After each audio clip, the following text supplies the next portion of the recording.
Sophia, Devin, let's give others a couple of minutes to join.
Hey, Michael. Hey, Devin.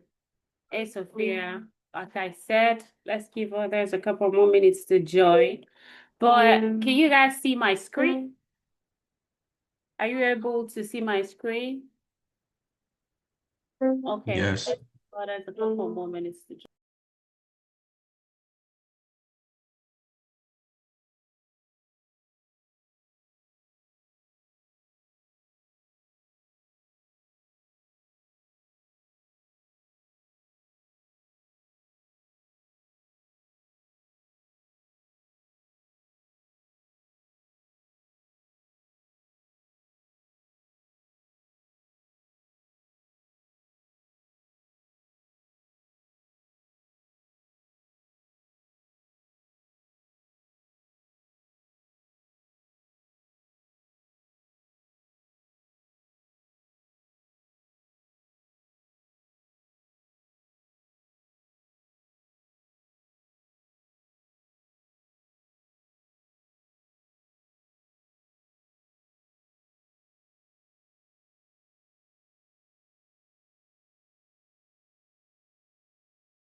Okay, let's get started.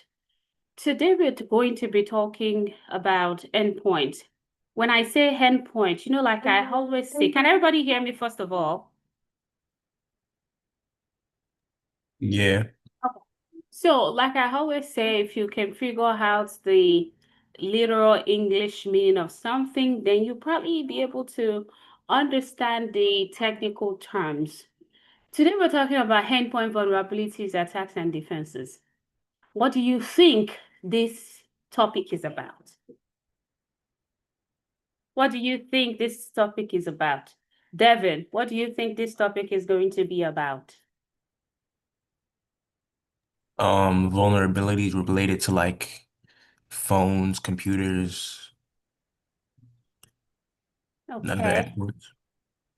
Okay. Greg, what about you?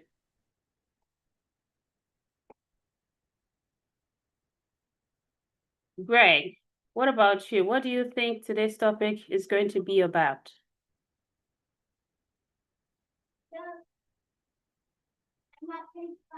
Marcellus, what about you? If I didn't pronounce your name well, please correct me. Marcellus, what do you think today's this topic is about? Endpoint vulnerabilities, attacks, and defenses. There's no right or wrong answer. Just make an educated guess or an educated guess.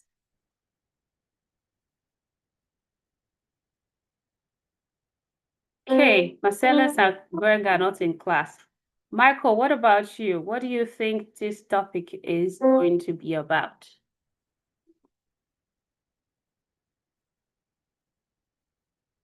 What do you think today's topic is about?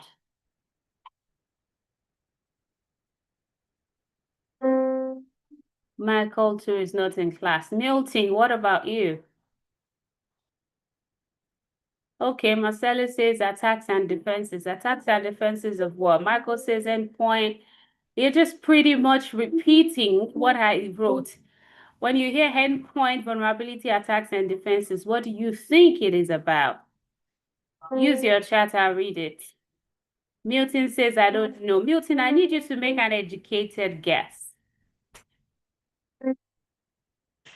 I think it's about the different attack styles that people can um, attack you with, similar to how if you were trying to take over a nation or something like that, so you would infiltrate their maybe one of their government agencies and um, try to get some type of information from it, and it just depends on who's supporting it. So, say like the United States was trying to get into um, England or something like that and we infiltrated that the one of their government agencies, and then we attacked them that way, and the funding from it.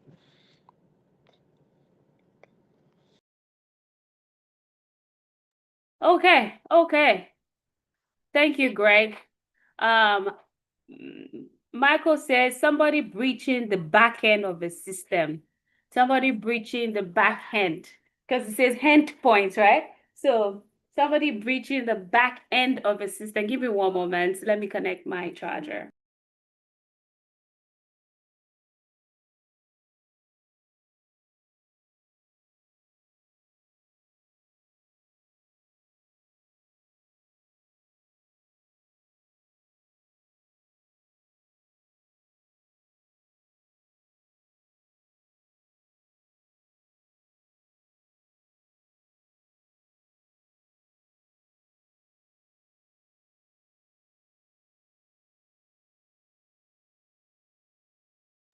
Okay.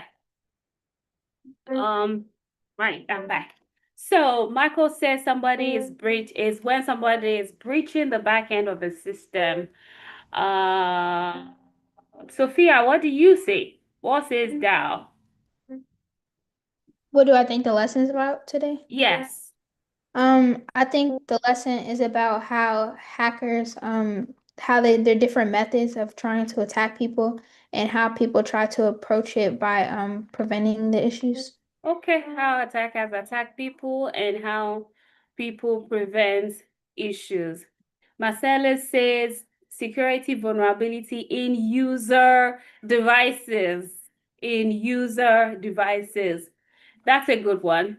So within a network, when you hear endpoint, it's the last device on the network, and this is often user devices, right? It's often user devices, and this can also be endpoints like systems.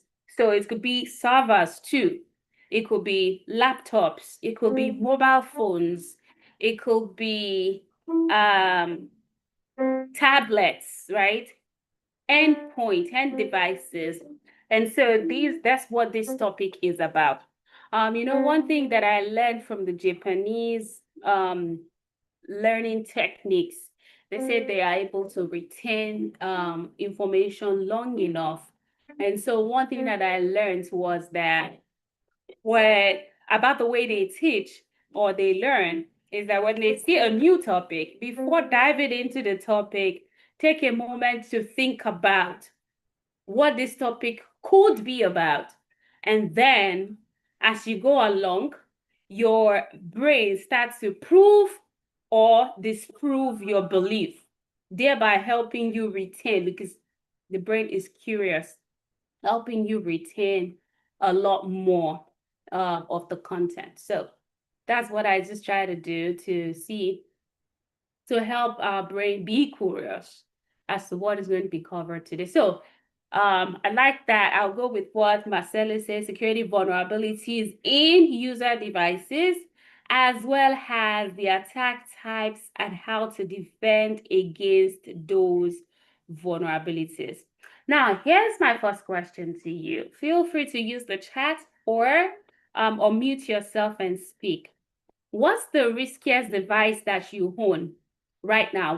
Which device do you believe is the riskiest that you own, and why? What's the riskiest device that you own, and why? Why is it risky? Marcella says maybe my laptop. Why? Why do you think your laptop might be risky?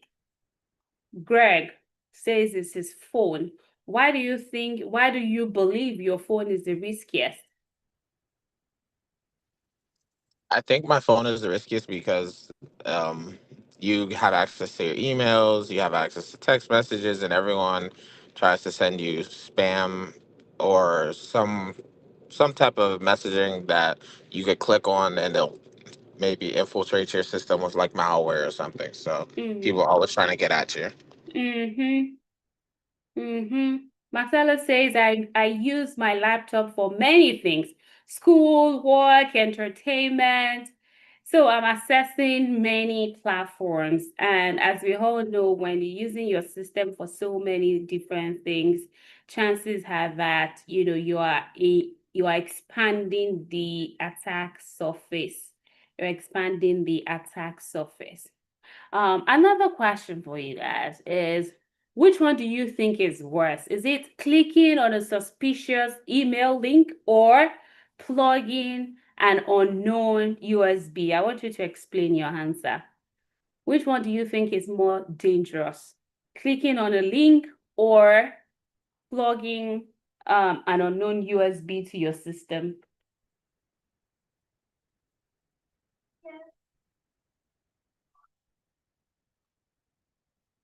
Let's go, guys. Greg says both are bad. Marcella says an unknown USB because it can directly upload malware. Okay. Sophia, what do you say? Sophia says USB. Michael, what do you say? Milton, what do you think?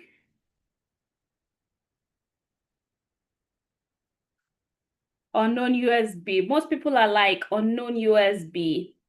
Unknown USB. Why? A lot of people are leaning towards the unknown USB. Why? I feel because it's injected directly to your computer. It can extract data from your device. Okay, okay, okay, okay, okay. Well, actually, no, I want to change my answer. Michael wants to change his answer. Both can equally do major harm, honestly. It just depends on what is contained in the two of them. They could carry the same level of attacks. Michael says, I think it's a suspicious email link because if they extract data from your computer, I think it will be more difficult to retrieve. Okay. Okay, I hear you. Okay, one last one and then we'll get started. Okay, one last one and then we'll get started. So if you were a hacker and you're targeting a company, would you go after the server or after the intern's laptop? Will you go after the server or after the intern's laptop? Would you go after the server? I know most people will be like, interns, why? Why? Easy targets, right? Easy targets. Easy targets. So we're going to look at all the different, intern has some level of permission. Well, a server also have even major permission than the intern might have. All right, the server has more permission than the intern might have. It's just the intern might be a easier target because the server might be in a separate segment of the network that might also have some additional security measures. So the intern's laptop will be one of the easy targets. Today, we're going to identify the different types of attacks that relates to malware. I'm going to describe to you, and we will learn together the attacks that are based on or that are targeted towards application. Okay, application vulnerabilities. You have your device, right? You have the operating system, and then you have the different applications that you install. Right? Some attacks are not really looking to attack your operating system. Some of them, they are after the vulnerabilities that exist in the application that you installed, like your online banking application. And then we'll explain the steps of securing endpoint devices together. So endpoints, like I said, your phones, your smart TVs, your laptop, you interact with them on a daily basis, all right? So then we talk about how to defend, like I said. So malware. Malware is a combination of two words, malicious and software. Excuse me. Ooh. Malware is a combination of two words, malicious and software. What does that mean? A software that is intended to interfere with the normal operations of your devices. And they are capable of causing unwanted or harmful actions to your devices. So because they fall into different category, we attempt to categorize them based on the actions that they perform, the primary actions that they perform. All right.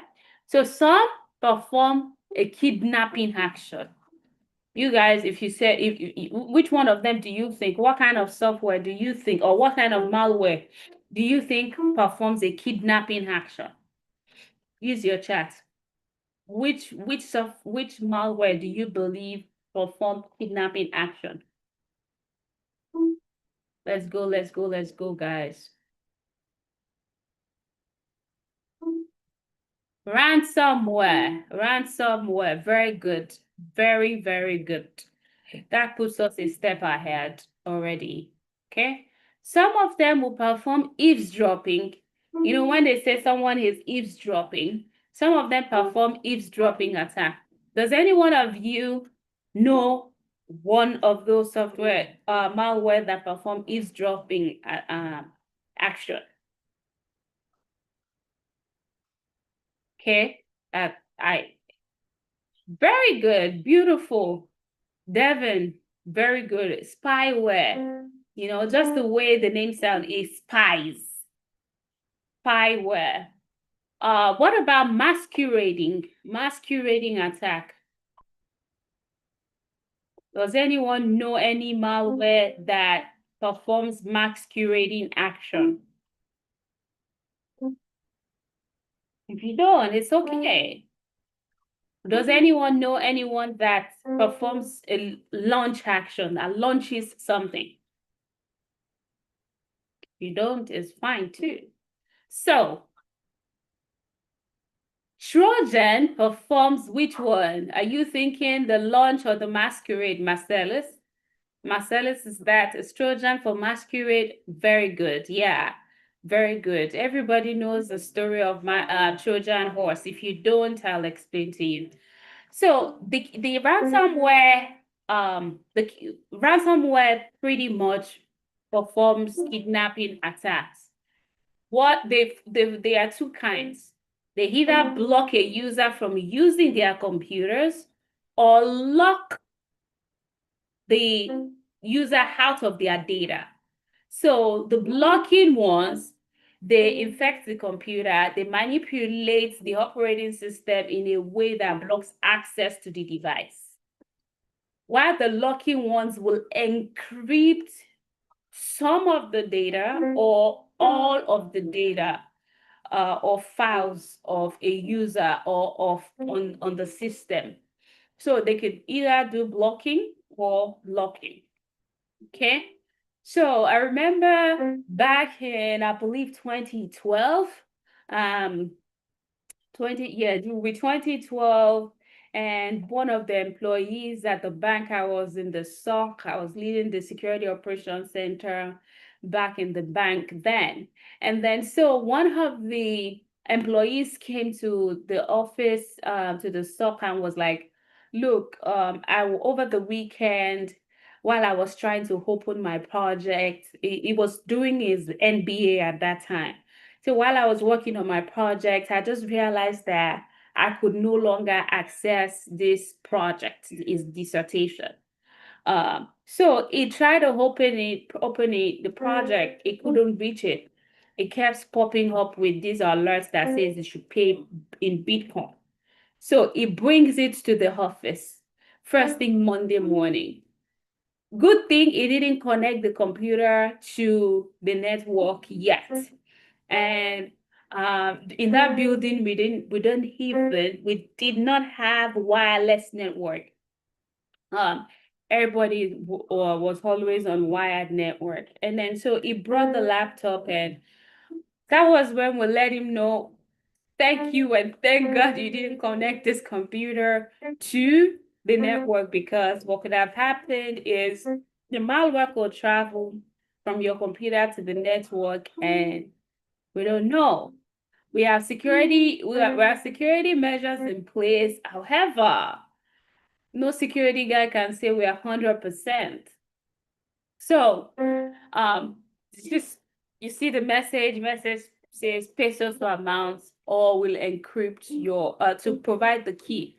So you guys, do you think it's always good to pay the ransom or not pay the ransom? Pay the ransom or not pay the ransom? Pay ransom or not pay ransom? Not pay. Marcellus say not pay.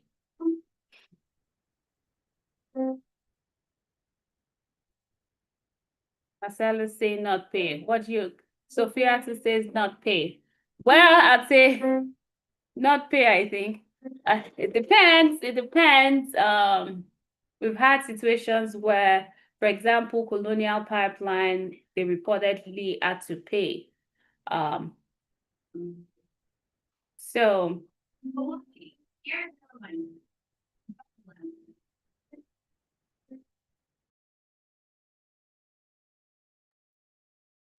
So, attackers, like I said, they will threaten to, for example, one that happened very recently was, that I am aware of was what they did with Canvas in December.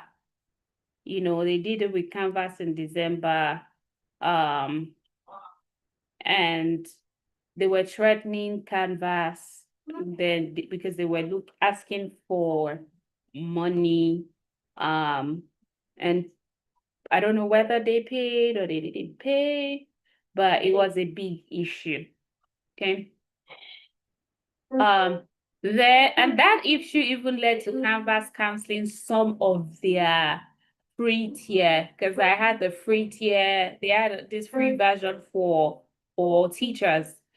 They ended that offering because of that. And the reason why ransomware is so serious is because it has a very low barrier to entry, and it is a very pervasive attack that has high impact. So imagine that a ransomware attack was able to get to the database of a bank, right? A ransomware got to the database of a bank, blocking them from accessing their customer data. That's a big issue right there. So the impact is always very high, and organizations are doing things such as ransomware readiness assessment to see how resilient they are to ransomware. So if you guys can think for a moment about ransomware, how do you think organizations, if you just from your little understanding of ransomware now, how do you think organizations can defend themselves against ransomware attacks? How do you believe organizations can protect themselves against ransomware attack? Let's go, let's go, let's go.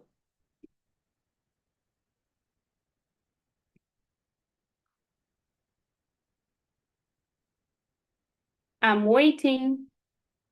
How can organization, so you are a security manager, educate employee on security measures, very good. Marcellus say identify phishing. What else?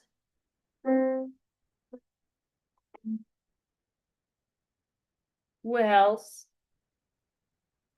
Let's go, guys, let's go.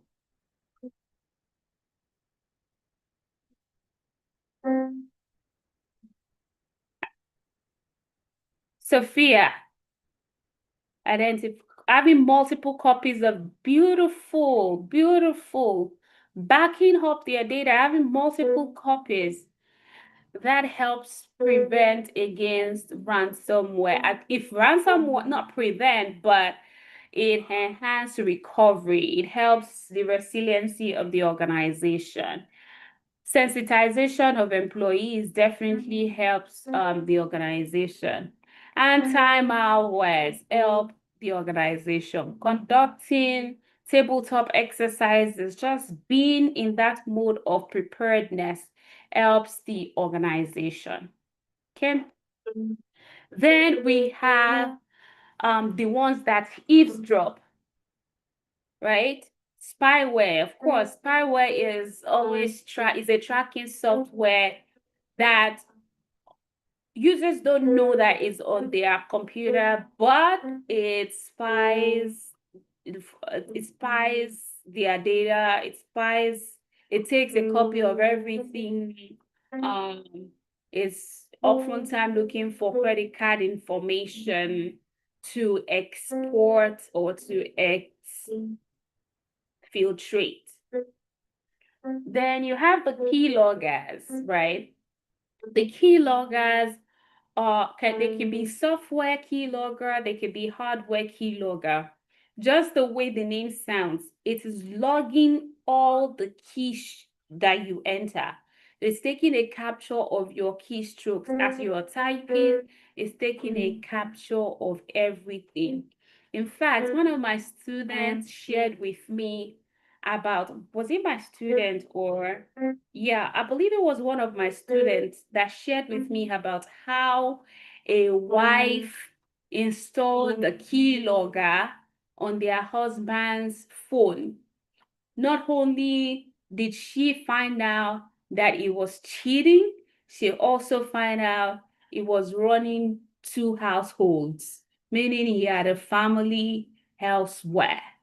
Right? So that was a very sticking example that I like to share. Uh, yeah, that's wild. It's wild, Marcellus. Right? So it logs all the keys. So it looks out for sensitive information, like you're typing your credit card number, you're typing your PIN, your personally identifiable information. It is taking a keystroke, capturing that and sending.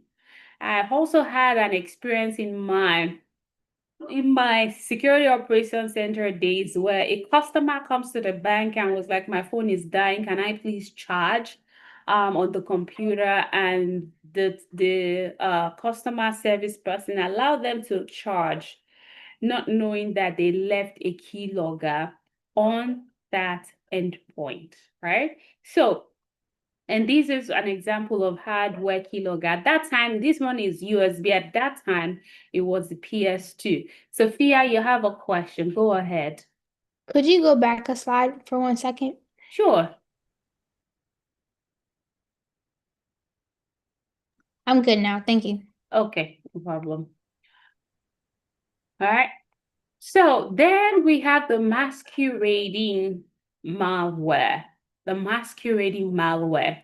A lot of you will have heard about the Trojan horse, where the Greece and the Troy people of Troy were at war, and the Greece pretended to have, surrendered and provided a peace offering in form of a huge horse, because they could not infiltrate through the gate of Troy.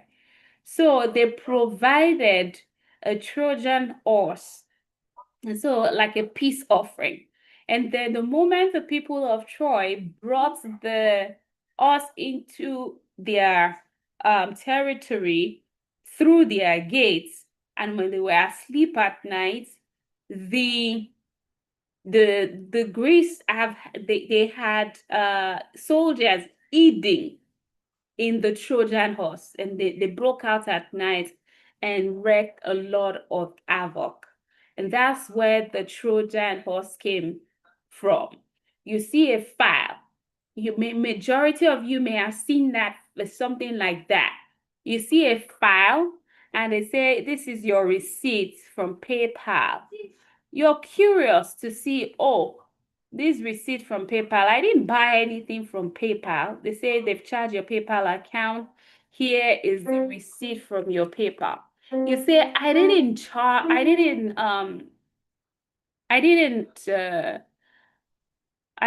go to PayPal. I didn't buy anything from PayPal. But then you open the attachments that they have sent to you, unbeknownst to you that that attachment contains malware, contains malware. I receive this all the time. I receive it all the time. All the time. I receive that. Where is it now? Let me go back.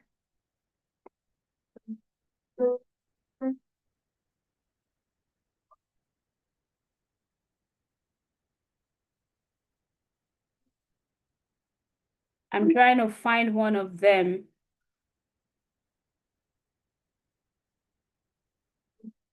So I'm seeing how this one is behaving now.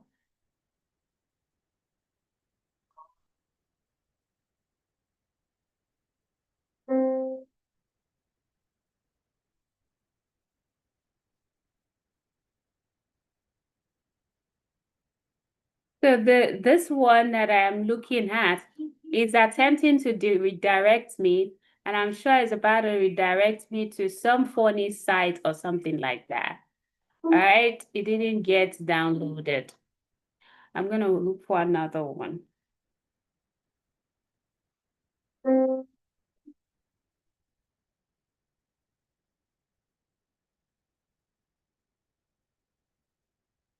I receive this all the time, all the time.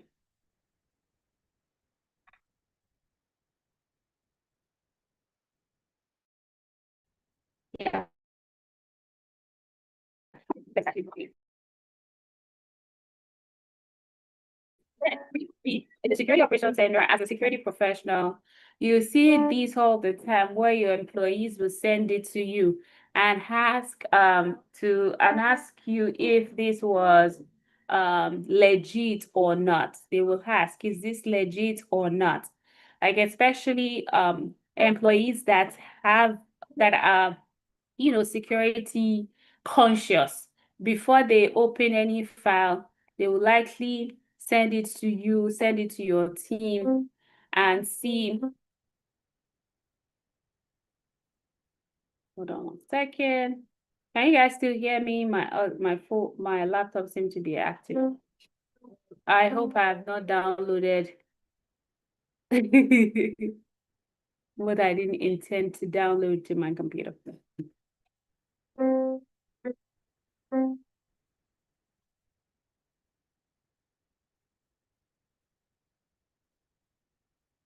Okay. So when they do that, or they do send such a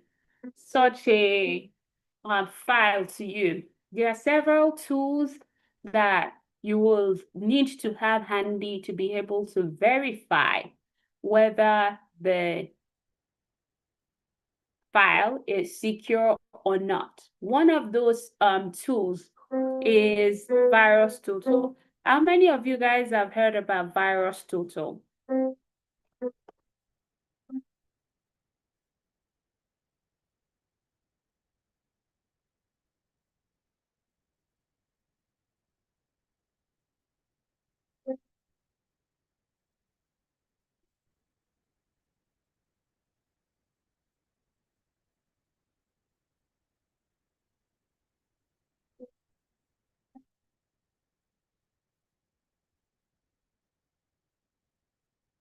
Can you guys hear me?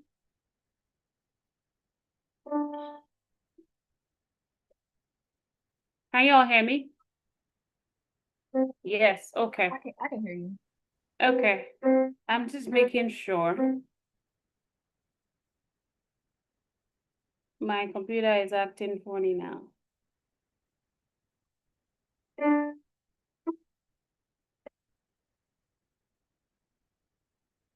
Let me do a quick check.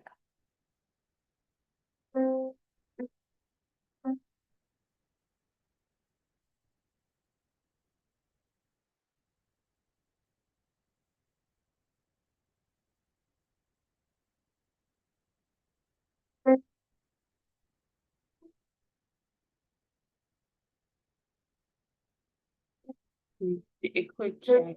It's really slow and very unusual.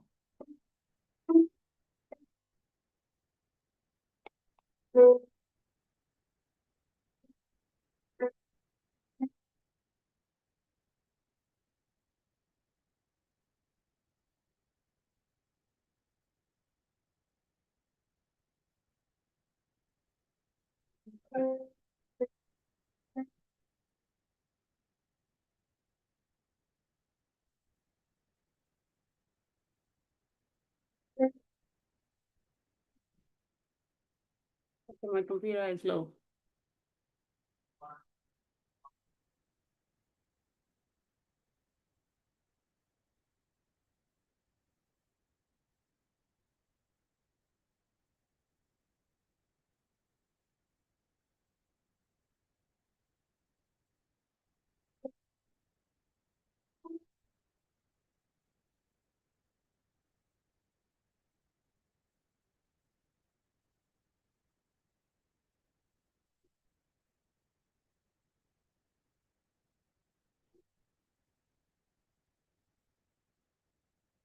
Give me a moment.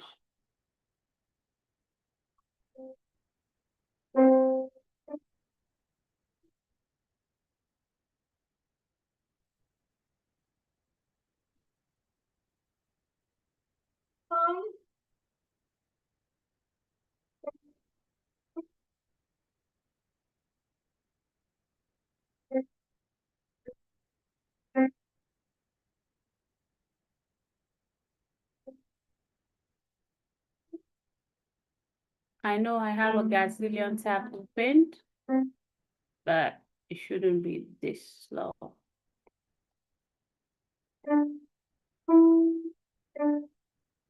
Okay. All right. I think we're good now. So one of those two is Virus Total. Virus Total is actually a database of a lot of antivirus, anti-malware. And then you can use these to scan files before saying this is good to go. You could use it to start to scan URLs, and then you could use it to run searches. So take, for example, if I wanted to check if a file contains malware or not, I'll just need to choose that file. Okay, hold on 1 second.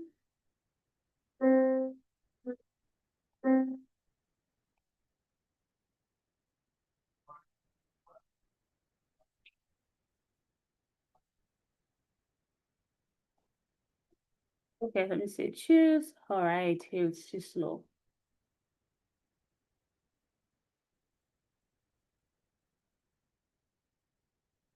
So let's say I want to scan this file for malware.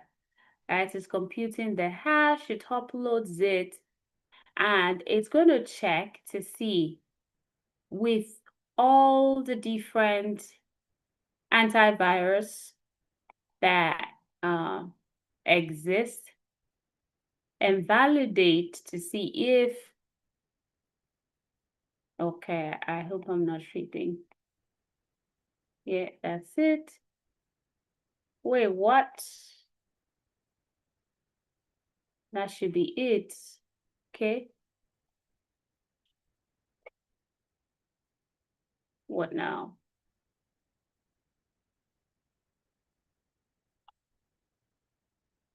So this is a tool. Let's do it again. What is it? Okay, confirm. Uploaded. Now it's going to look at the file and check if it has any known signature of malware. Acronis, Aliac, Avira, Clamheavy, you name it. It checked Microsoft, Kaspersky, all of them. Checked everywhere. And it noted that it has 0 security flags.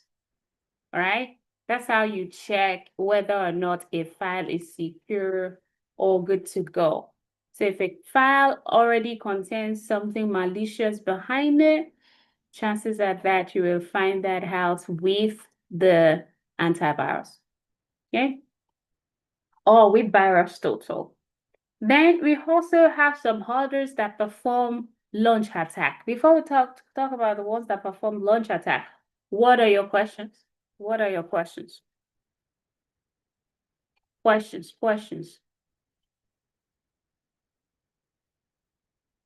Questions, questions.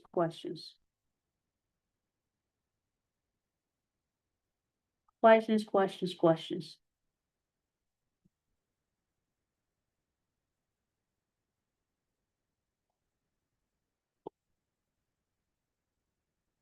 Okay, I'm assuming there is none, so we could continue. So the ones that perform launch attacks, they are actually viruses. There are some called virus, worm, bloatware, and bot. They infect the computer to launch an attack on that computer, just to name the way it sounds. There are two kinds of viruses. They have the file-based virus and the fileless virus. And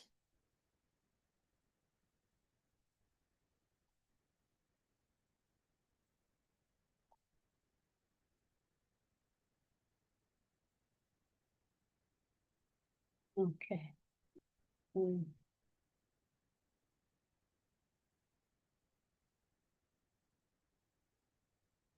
So we have the file-based viruses and you have the fileless virus. The file-based virus, they um are attached to a file and they reproduce themselves on the same computer. They can reproduce themselves on the same computer without any human interaction. All right. The fileless one, the virus first unloads a payload to perform a malicious action, and then the virus replicates itself by inserting its code into another file. All right. It inserts its code into another file. That is the fileless one. I'm tripping now. So the file-based one works by first unloading its payload to perform a malicious action and then replicates itself. All right. Then the fileless ones, they are often on the memories. So that was why I was actually checking my task manager to see what my memory utilization is. What I thought happened when I was looking at those files that I wanted to scan from the PayPal attachment, what I think has happened there is maybe there is something fishy with those files, and they are, instead of downloading, they are redirecting to a URL. And within that URL, what you will just see is the CPU utilization, or the RAM utilization will increase. The memory utilization will increase. So that's why I was checking my memory utilization to see if something funny has happened. I don't think so. I think it's just because I have a lot of Google Chrome browser pages open, could be. So the fileless virus, they don't attach themselves to a file. Instead, they take advantage of services and processes. So there are some services and processes that run naturally on the computer. For example, you see the processes running on here. So these processes that are running, it's easy for computer processes that are running. It's easy for you to think these are legitimate processes, but then if a fileless malware can masquerade themselves as legitimate services or as legitimate processes that are running on your computer. For example, you see all of these different services. And these are, for example, you have this system service, which is a utility service. And so if a fileless virus masquerades itself as this utility service, you wouldn't know. The only thing that could give that cue is if it's CPU, if it's warping up memory or CPU more than it should. So at this point, what is giving me some level of comfort by clicking on that file that I clicked on earlier is the fact that my CPU utilization is still between the applications that I have open and the processes that I know that are running on my computer. For example, I was looking at this web view manager and seeing, is this a legitimate process? But yes, it is. It's a Zoom. These are sets of Zoom processes that are running. Then we also have worms. while malware replicates themselves on the same computer, worms move from computer to computer. Worms move from computer to computer. They could delete files. They could allow for remote access to the computer by an attacker. Then we have bloatwares. These bloatwares, they are software that are installed on your devices without you requesting for it. They could either be embedded in some other applications that you are downloading. For example, you see this, you're trying to download Java, and during that setup, it's telling you that there's an offer to install a free browser add-on from Ask, right? So it will install this free browser add-on if you don't uncheck this, because it's checked by default. It says install the Ask toolbar in Internet Explorer, set and keep Ask as default search provider, set and keep ask.com as my browser homepage and new tab page. Right, so you didn't ask for this. You were only downloading and installing Java, but then it comes pre-installed through that process. That is a bloatware. Something is bloated. Then we have bots. So, for example, think for a minute about denial of service attack, or what we call distributed denial of service attack. Okay, what we call distributed denial of service attack. What do you guys think distributed denial of service attack is? What is distributed denial of service attack? What is distributed denial of service attack? Who wants to give it a shot? Let's go, let's go, let's go. What is distributed denial of service attack?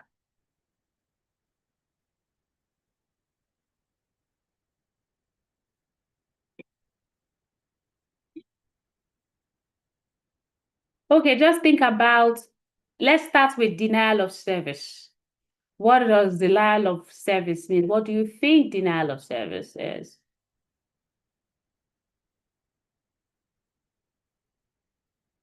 What do you think denial of service is?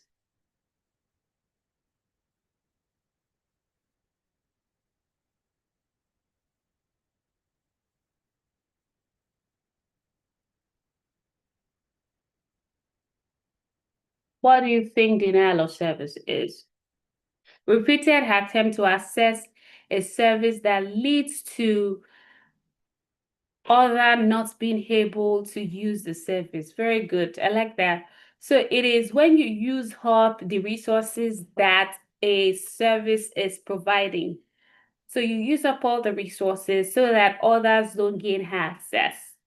So for example, if a process is running or the malware is installed and it uses up the entire RAM or CPU, that's a denial of service, because then the system is so slow, or the system is hanging, or and when we talk about distributed denial of service, it means that there are so many requests from different sources to a single destination. So many requests from different sources to a single destination. So let's imagine that all 7 of you guys are asking me a question at the same time, or asking me different questions at the same time. It will be difficult for me to attend to all of them, and I'm just going to, either blank out or just say, wait, what's going on? Right? So distributed denial of service is when there are several sources. So instead of attackers actually investing in getting those resources that they want to use to overwhelm their victim, what they will do is to go and look for a place where computers exist. Where do you think you have the most computer in a single location? Guys, where do you think one can, if you need to have a lot of computers in the same location, where would you go to?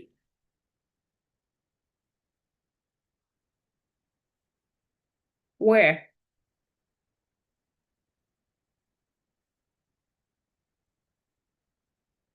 Where would you go to? You're looking for a place where there's so many computers that you could use, or an attacker is looking for a place where there are so many computers to use, where should they go? Well, data centers, there are so many computers there. However, data centers is hard to infiltrate, all right? Because the data center is actually the target. Well, the data center servers are actually the target. What they will do, you see, in the schools, there are so many computers in school setting, so many computers in library setting and school setting.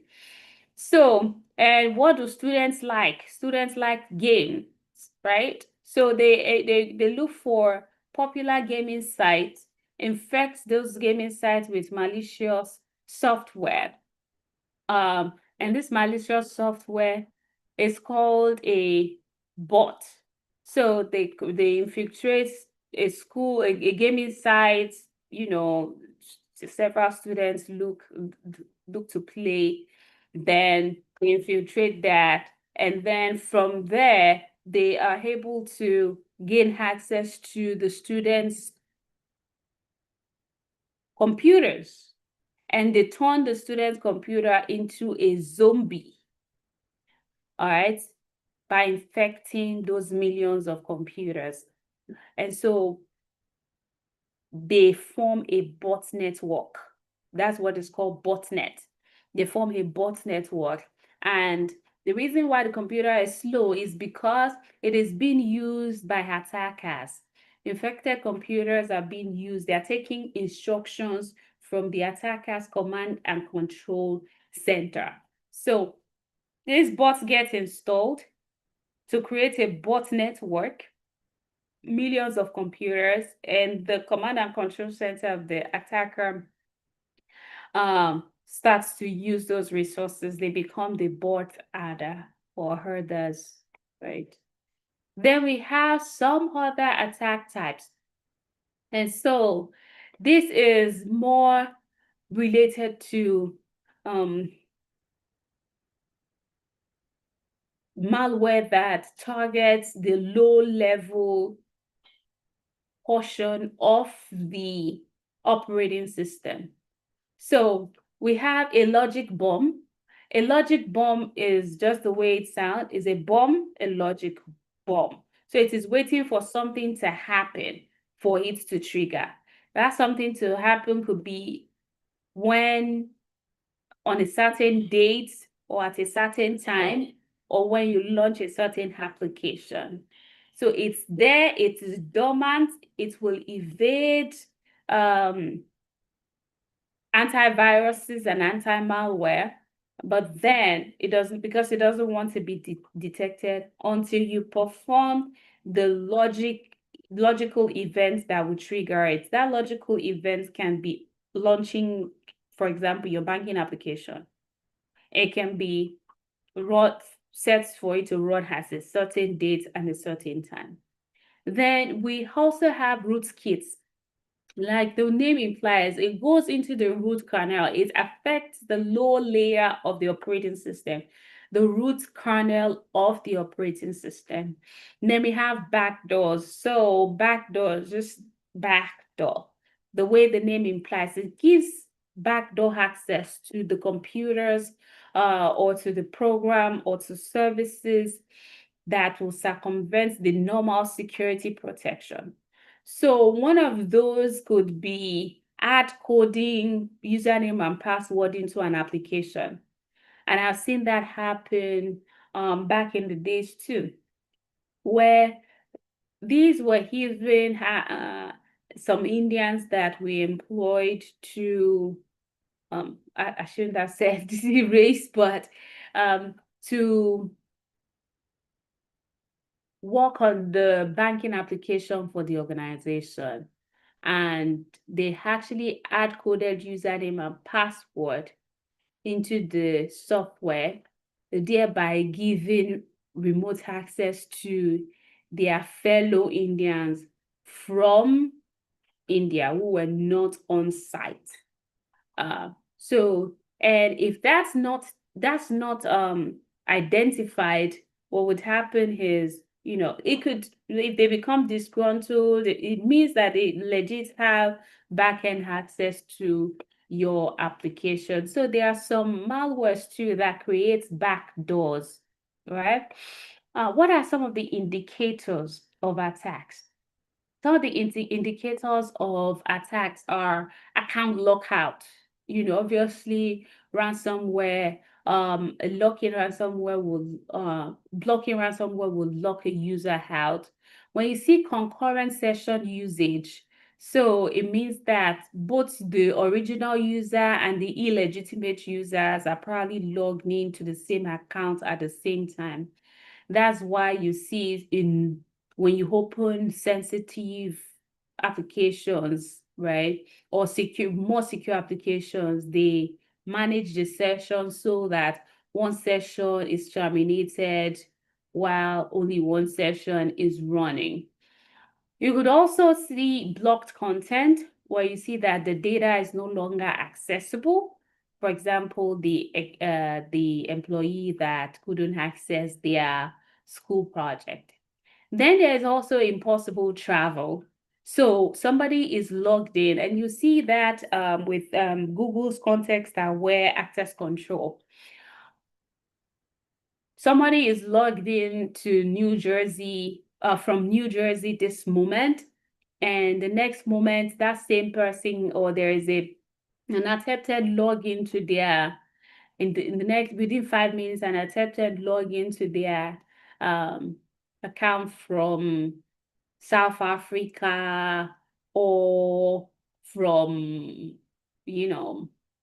California. That's impossible travel. Like, it's impossible for the same person to have been doing that.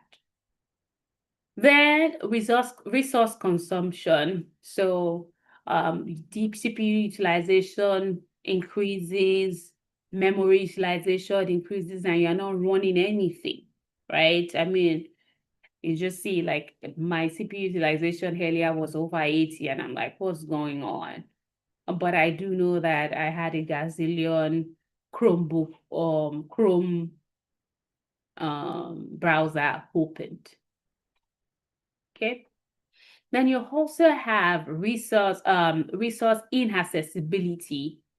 These are related to distributed denial of service attacks. Or you have out of cycle logging.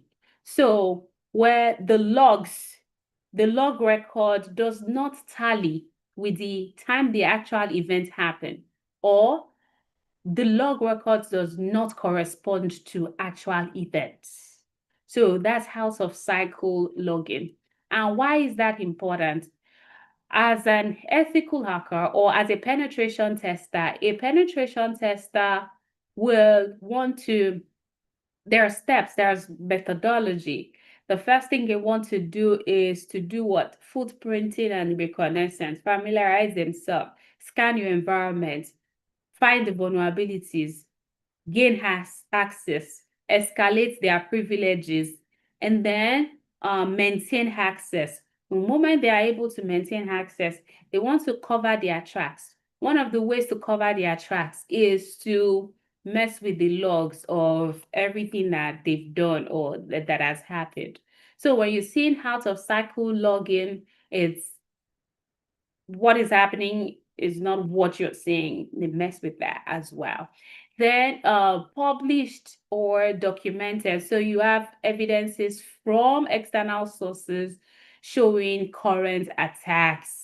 And then maybe missing logs as well. Again, this could be attackers covering their tracks after a compromise. Okay. Let's take this question. We'll take about 5 minutes break and then we'll come back. So Finn's team leader has just texted him that an employee who violated company policy by bringing a file on a USB flash drive has just reported that their computer is infected with locking ransomware. Why would Finn consider this a serious attack? A, B, C, or D? A, B, C, or D?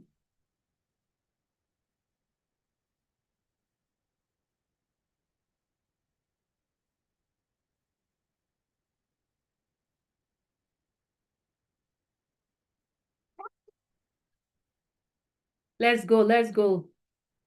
Does it set a precedent for encouraging others? Is it because it can encrypt all files on the network that is connected to the employee's computer? Is it because the organization may be forced to pay a certain amount in ransom? B. Yeah, everybody agrees it could encrypt all the file on any network that the employee connects their computer to, right? Any network attached devices. Let's take about, I'd say 5 minutes, and then we will be right. 8 minutes.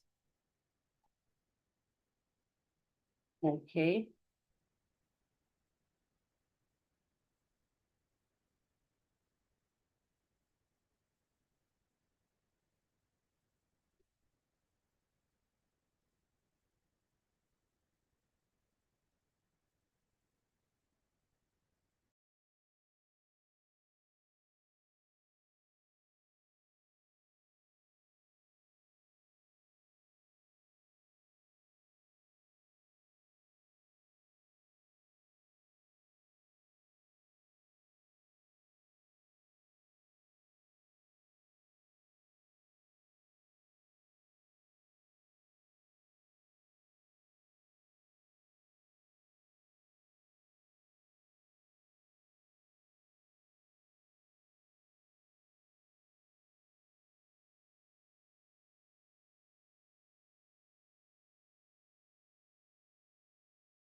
Okay, are we back?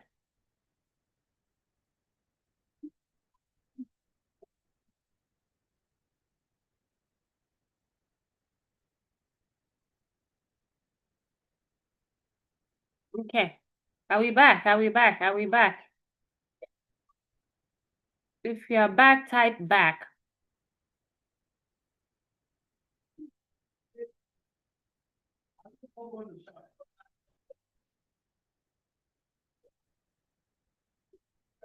Okay. Okay, you back. I see that. So what we're going to do for this next couple of minutes is I will give you some things to work on. So I will assign some of these application related items to you. So how many people do I have here?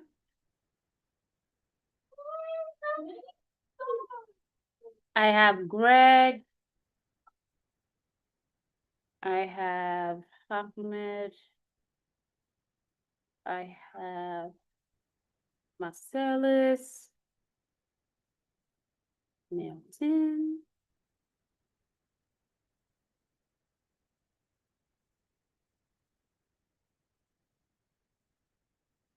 Yeah. Yeah. And then I have Devin.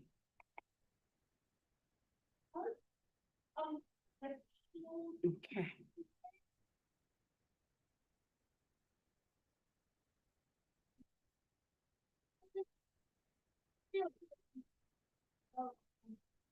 So what you're going to do, I'm going to assign some of this to you. So I will assign buffer overflow to Devin. Devin buffer overflow. Greg improper impute. Amlin Ahmed directory traversal with condition Marcellus directory traversal.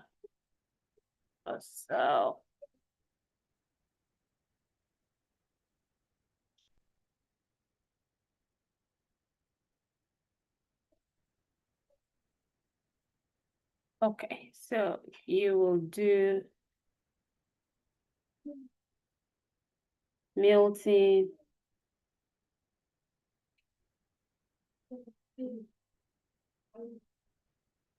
will do cross-site scripting, and Sophia will do SQL injection.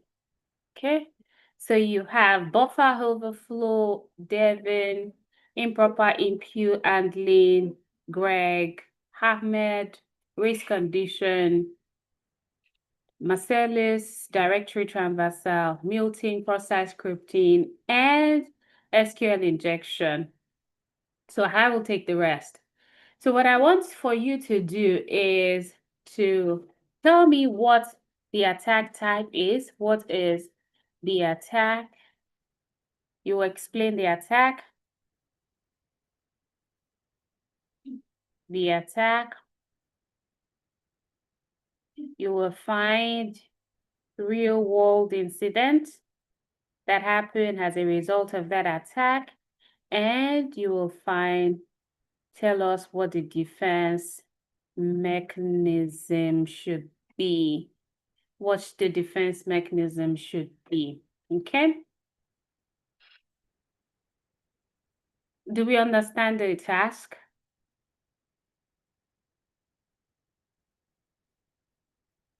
Do you understand the task?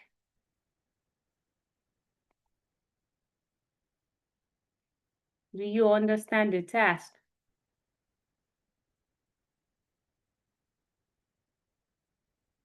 Yeah, okay. So let's do that. Um, let's do that in 7 minutes.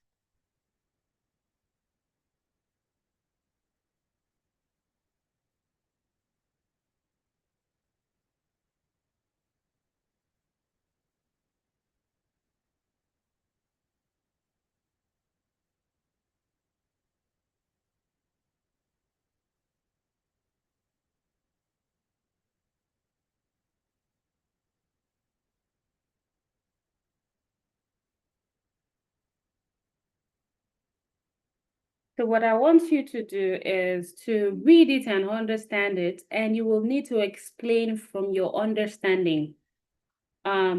I wouldn't like it where you are reading out directly to us in class. You want to read, you want to understand what you have read, and then you want to explain from your understanding of what you have read, not cramming, but just understanding, and then read from your understanding. Or explain from your understanding, rather, not read from the text. It's easy to just Google or ChatGPT something and then start to read to the class. No, that's not what I want. What I want for you to do is to read and understand it and then explain from your own understanding in your own words.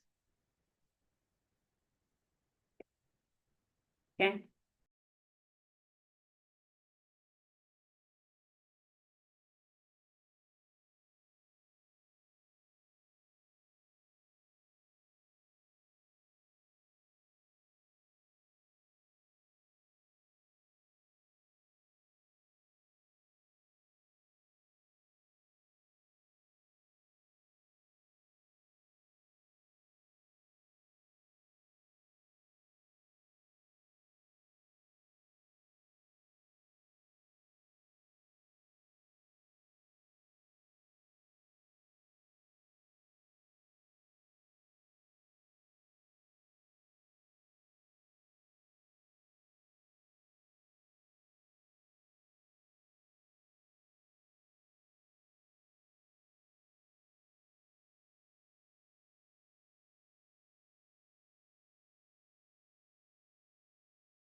Okay, let's see.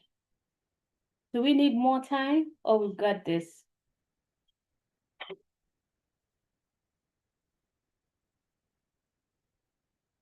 Okay, I think we could pick it up. We could pick it up.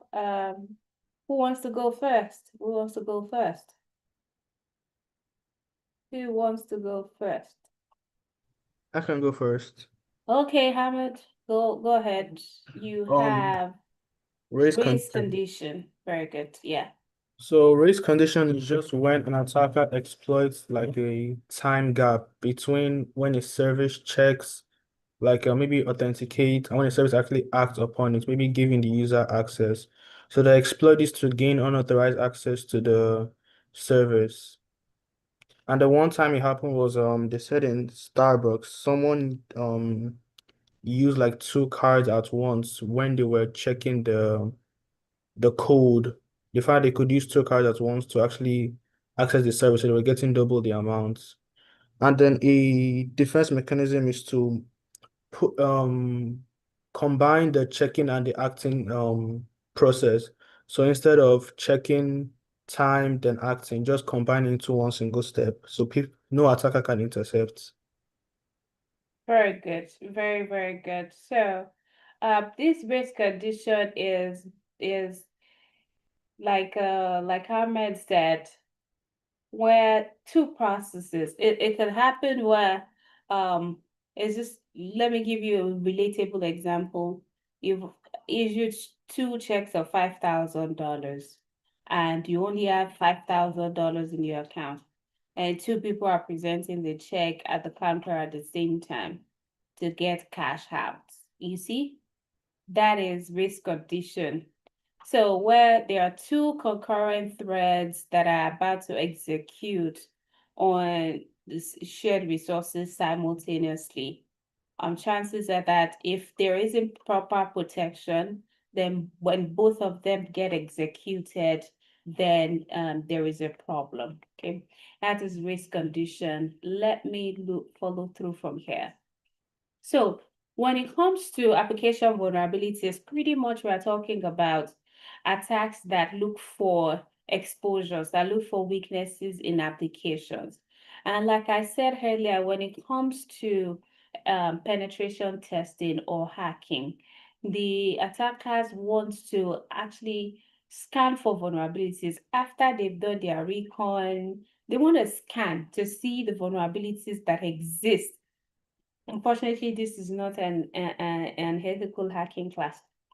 What they want to see is to scan for vulnerabilities that might exist in the um in the application, and so that they can exploit that vulnerability. One of those vulnerabilities could be any one of these that we're talking about: cross-site scripting, escalation of, cross-site scripting, cross-site request forgery. It can be any one of those that we're talking about. Okay, so then after they have scanned for vulnerabilities, then they want to use that, leverage that to gain access. When they do leverage that to gain access successfully, they want to maintain access. They want to maintain access. They want to escalate privilege and then maintain access. Okay, so maybe the access that they got before was access to a regular user account. They could want to escalate privilege to an administrative account, right? So to become an administrator. Or the escalation can also be horizontal. It's not always vertical. Sometimes it can be horizontal, which means they want to escalate from one system to multiple systems, gain access to multiple systems at the same time. Okay, no, that same time it does not really count. They want to escalate privilege to other systems. So that's really the goal of the attacker. They escalate their privilege, then they get a foothold by maintaining access and stay there for as long as before they get caught. So When it comes to application vulnerabilities, one of them is the buffer overflow. Who has buffer overflow? Buffer overflow. Devin, explain to us what buffer overflow is and the incidents that you found, as well as um the mitigation strategy. So a buffer overflow is when there's a fixed size that is written into data and the more memory than it can hold inside the outside of the fixed size. So it overflows the memory. Very good. Any real world incidents, and how do we mitigate? Um a real world incident was the cloud bleed incident in 2017. The cloud bleed, you said? Yeah, that's what I found. Oh, okay. Cloud bleed. I haven't Mm. heard of that one. Tell us about it. So I'm trying to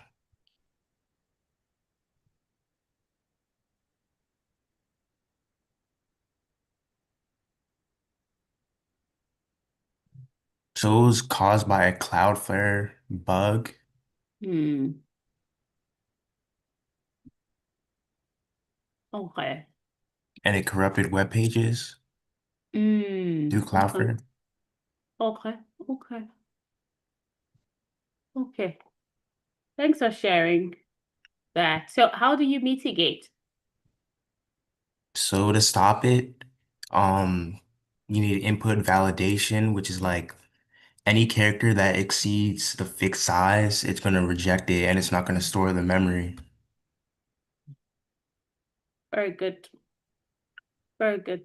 So, hey, say no more. That was very straight to the point. Is like you want to pass water with pressure suitable for 16-inch pipe through a 4-inch pipe. What will happen?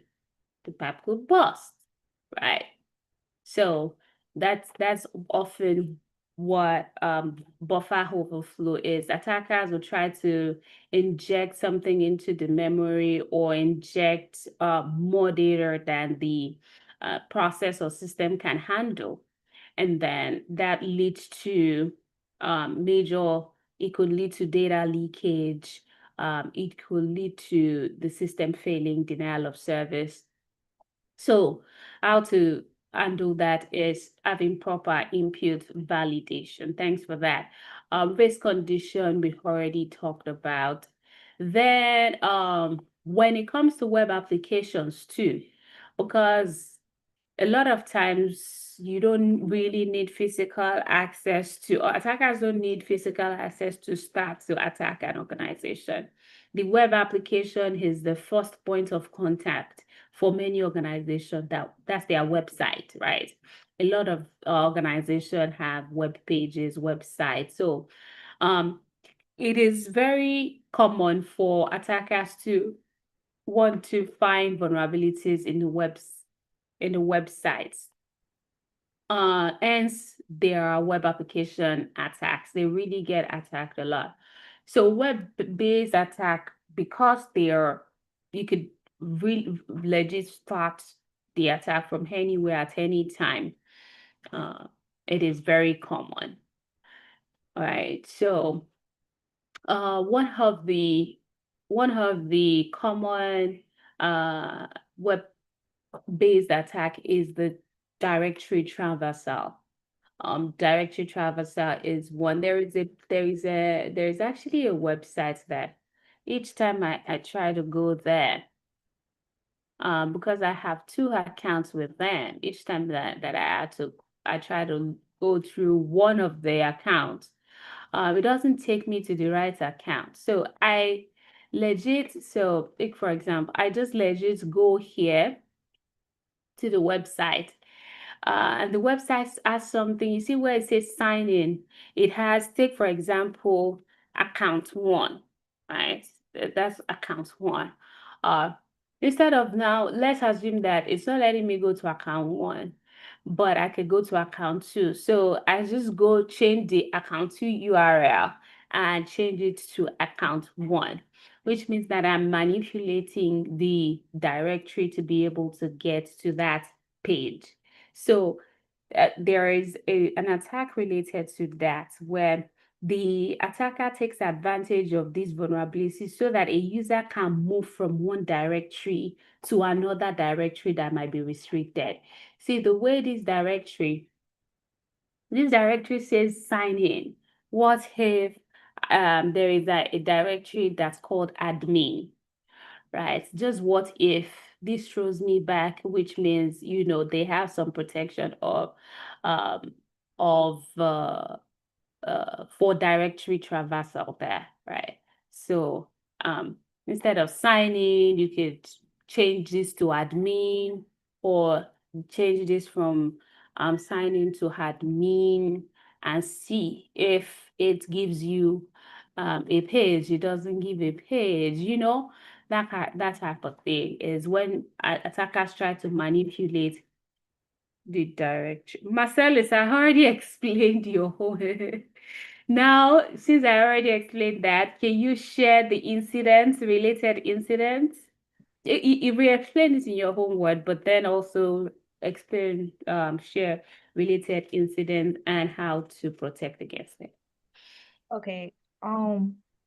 So I said a directory traversal, it basically exploits the it exploits insufficient input validation so you can access like restricted files outside of where the website's intended to go. I One incident was with Adobe. So they're actually frequently impacted by this. I think they got impacted in 2013, 2023, and then in 2026, but they have a system called Adobe Cold Fusion, and they frequently experience severe path traversal vulnerabilities, and it allows attackers to bypass security restrictions. But to avoid it, you have to basically not allow users to specify like file names and paths directly. Okay. Okay. That is good. Thank you for sharing that. Input validation, do proper session management, prevent directory manipulation. Yeah, that's good. Then we have cross-site scripting. Who has cross-site scripting? Milton, go ahead with cross-site scripting.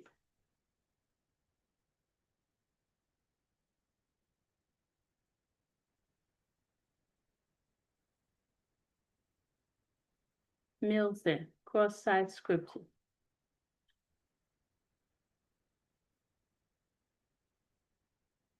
Okay. Milton is not in class. Well, cross-site scripting attack is a situation where a website accepts users' input without validating it. So you see more and more of these web-based attacks is showing how important input validation is. So a website accepts input without validating that input and uses that input in response to, it takes the input, it processes the input. It does not validate whether that input is right or is acceptable or not. All right. And one of the things that attackers take advantage of is by tricking valid website into feeding malicious script to other users' web browser. So they could, if the website does not validate the inputs that it takes, one of the things that could happen is from that front end. So take, for example, I have this new res page opened, and if it takes anything, but it does not validate it. So if I say something to the fact that 1 equals 1, right? If it accepts something like that, it's not supposed to accept something like that, but I guess over here too, one thing that it's trying to check. This simply shows that there's proper input validation here, honestly. If you see where you supply usernames and he's telling you it should not have an @ or it has to be in email format, that means that they've already forced that field to only accept usernames in email format. Now with this, I don't want to go further from here. With this, what the system is really looking for to authenticate is to validate that the password that is imputed into this field and the password that is stored are both true, right? So in order to validate that they are both true, is either you provide the password or you can provide something that leads to the system deciding that this is a true statement. Okay, so I'm going to show you an example.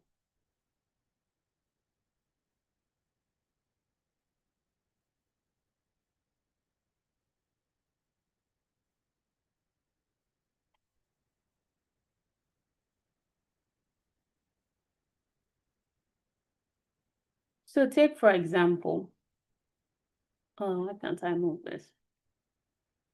Email.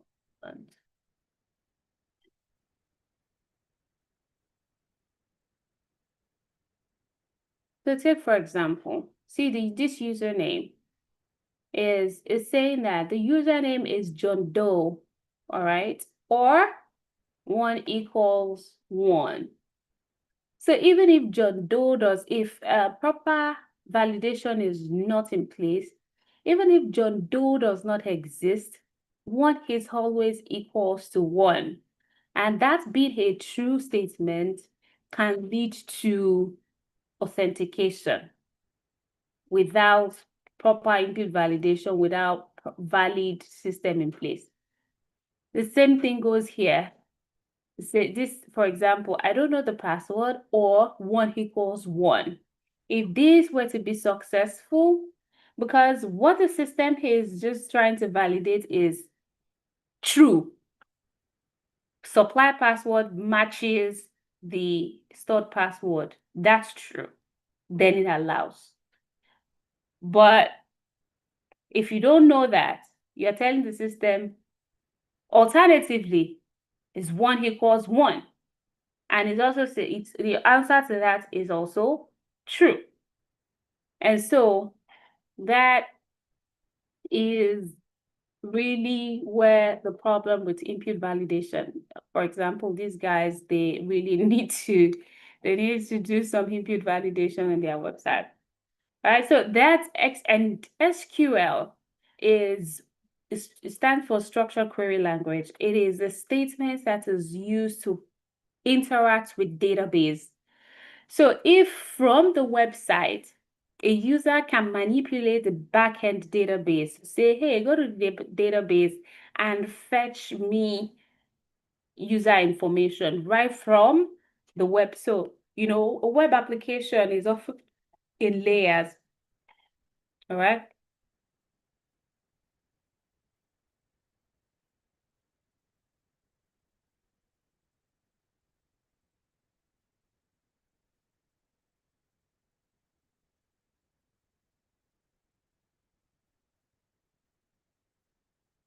So I just want to use a basic web application.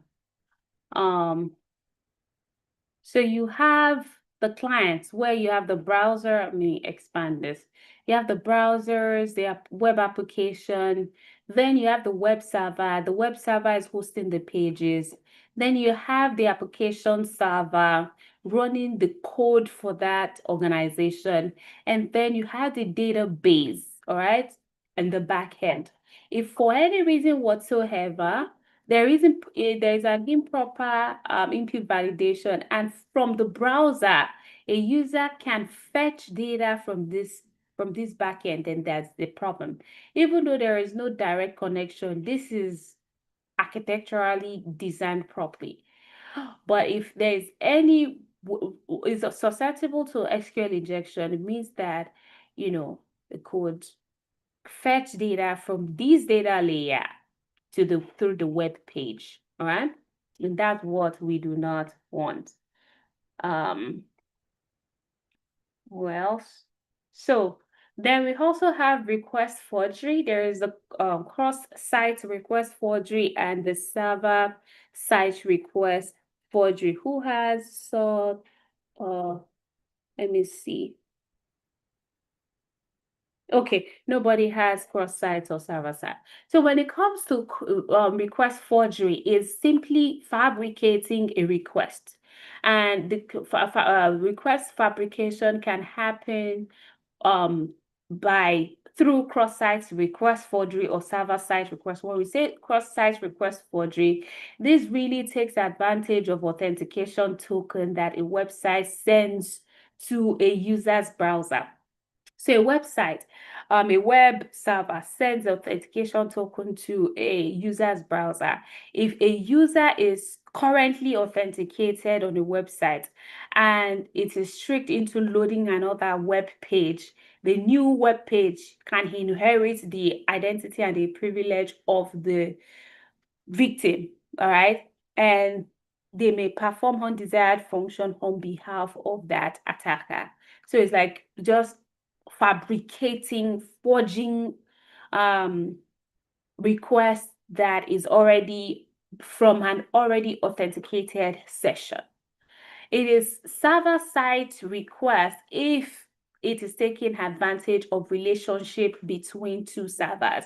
So you have, a lot of times servers are often in the same segment and they trust one another. So server-side request forgery attacks exploit how web servers interact with processes external information received from another server.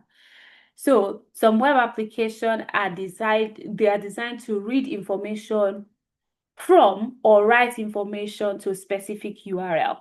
Take for example, I have a website, a web online banking application. The online banking application is designed to talk to your SMS server to be able to send you the OTP to your phone or to be able to read the response from the SMS server. Now, if an attacker can modify or make changes to that between that relationship, make changes to that relationship or to that transaction between those two servers, they can potentially extract sensitive information from the application or inject untrusted input into those applications. Then we also have replay attack, just the way the name sounds. It is stealing or intercepting data and replaying it. So intercepting an authentication session or stealing an authentication session that has been established and replaying it. There is a session that is to transfer funds from Bob to Alice, right? But Eve gets in between that, or Eve steals, not get in between. Eve is able to steal that session and replay that session. One of the ways to prevent against this is proper session management. Okay. So which of the following attack is based on websites accepting user input without sanitizing them? It is cross-site scripting. Okay, it's cross-site scripting. Now, to the defense mechanisms. Of course, we've talked about malware.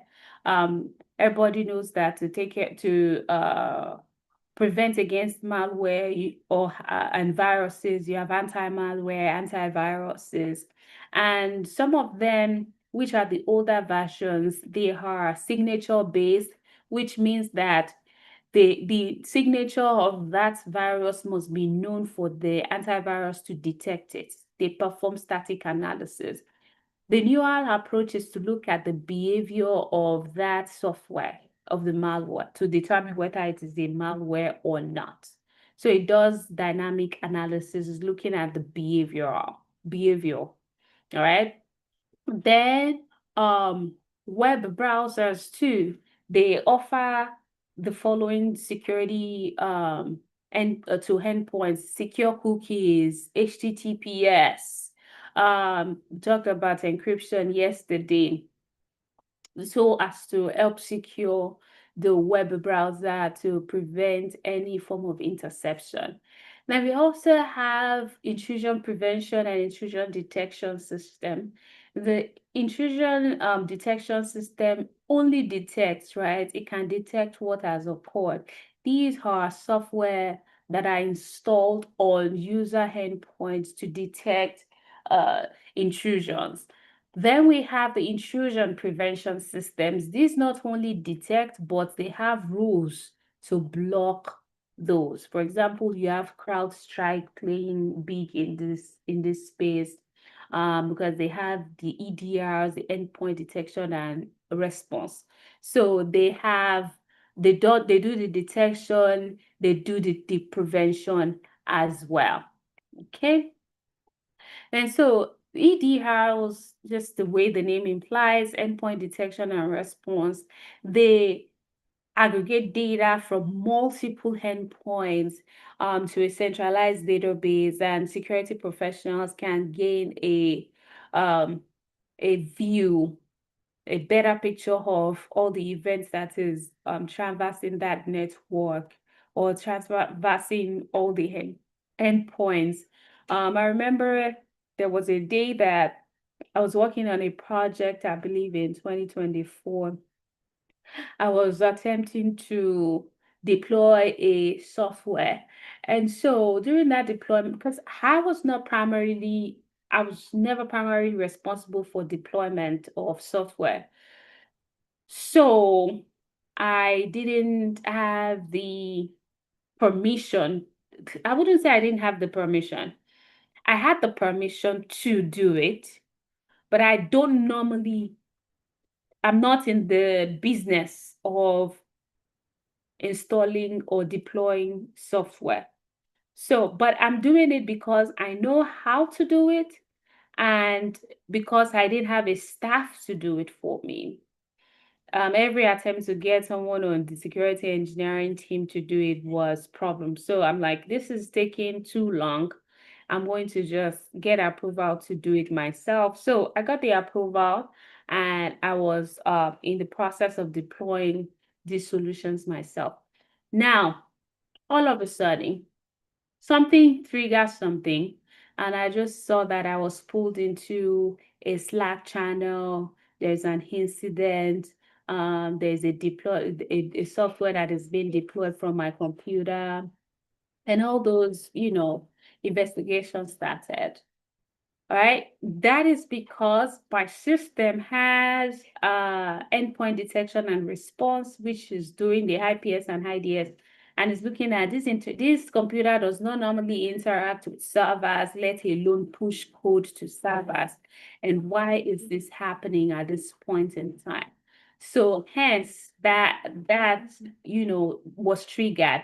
And so typically, if it was an attack on a user device, that's how that application will help with this endpoint detection and response. Thank you. Hold on one second.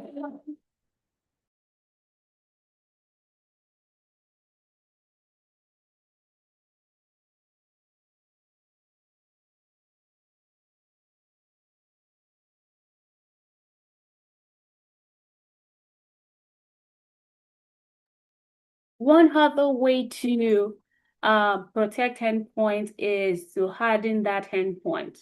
What does that mean? Patching the endpoint and protecting the operating system. All right, continuous scanning for vulnerabilities and making sure that the vulnerabilities are patched. We'll talk about vulnerability management, but not all vulnerabilities are the same. Some vulnerabilities are more critical than the other. So you want to make sure that vulnerabilities are being identified and they are patches are being applied and even rescanned to make sure that they are resolved. When we talk about operating system protection or admin of the system or admin of the endpoint, there is a CIS benchmark. See, that's Center for Internet Security. They put together a benchmark. And with that CIS benchmark, what they have done, I think maybe I shared this in class when we spoke a couple of days ago, I may be wrong, but the CIS benchmark, okay.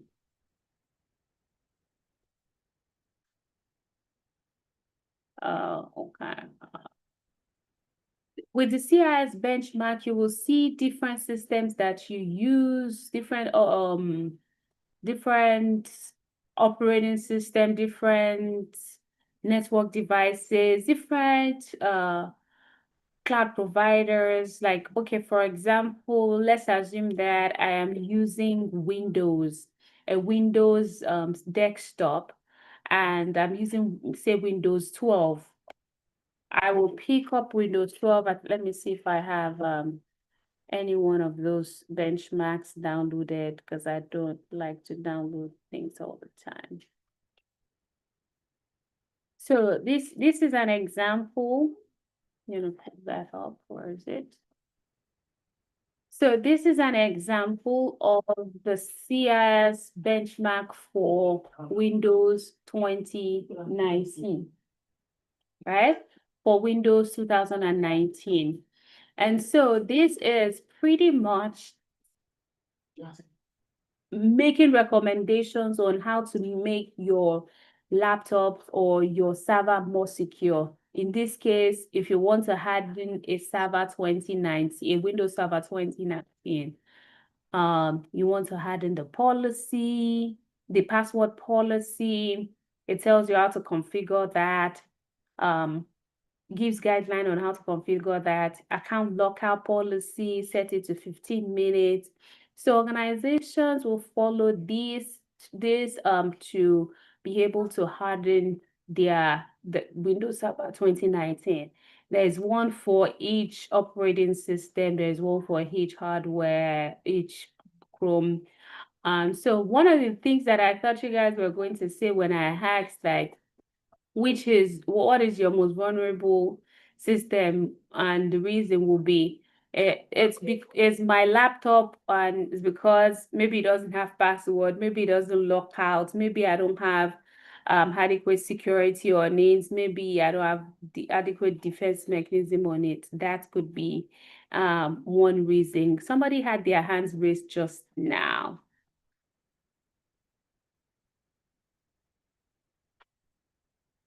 Greg, if you are speaking, I cannot hear you.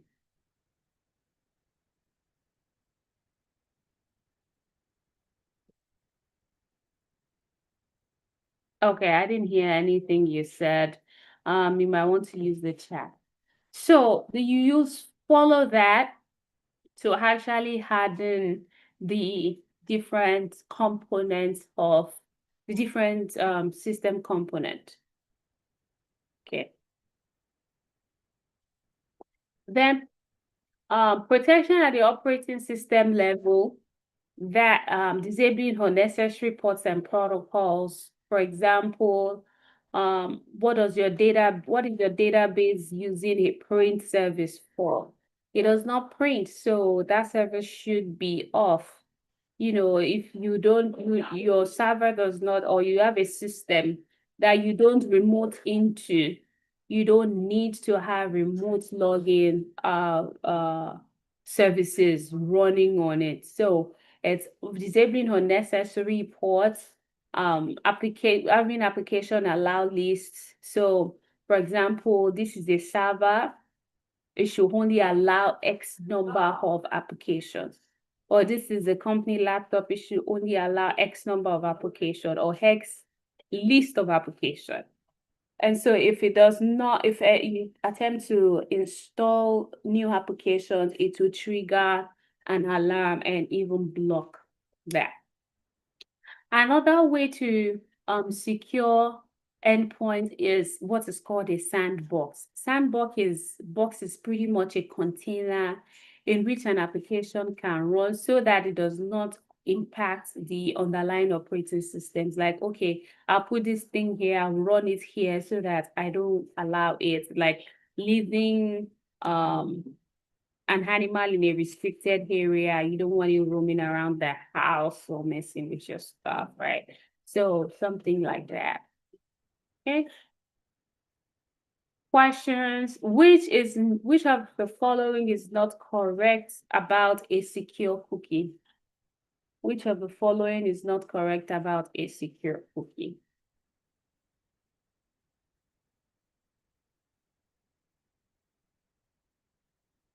Okay. It is not a means to protect web browser. Okay, it's not a means to protect web browser.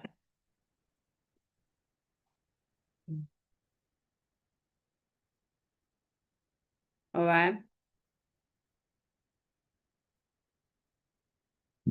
So I want us to assess ourselves on the scale of 1 to 5. We've covered different types of attacks relating to malware and applications. And we've also talked about how to secure endpoints. Feel free to go back to the classes recording. Did I even record? Unfortunately, this was not recorded. Or feel free to go back to the content and familiarize yourself more with it. With respect to some of the challenges that we are facing with Cengage, I'm working with Cengage to resolve it, and I will communicate via the announcement board as soon as the problems is resolved. What are your questions? What are your questions?